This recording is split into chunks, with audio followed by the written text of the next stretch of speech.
Setmana de narració oral per a públic adult a València. Juglar por juglar, de Matías Tàrrega.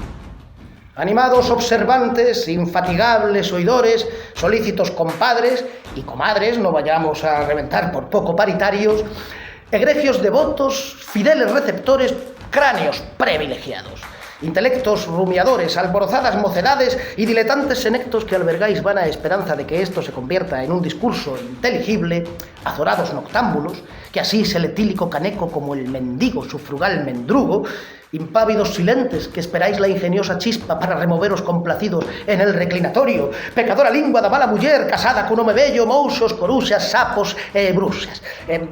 Apreciados contertulios, ínclitos amigos, iracundos amigos, querido público, mi nombre es Matías Tàrrega, soy de los Tàrrega de toda la vida y soy juglar de oficio y de beneficio.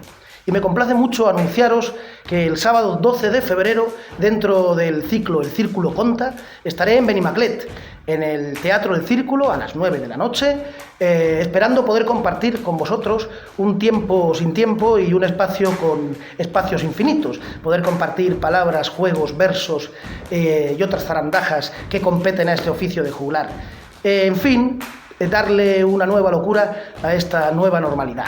Y siempre a través de la palabra, de la metáfora, del sueño y de la imaginación. Espero poder compartir con vosotros ese ratico y nos vemos en breve. Muchas gracias de antemano. Juglar por juglar, de Matías Tàrrega, dissabte 12 de febrer a les 21 hores al Teatre Círculo Benimaclet.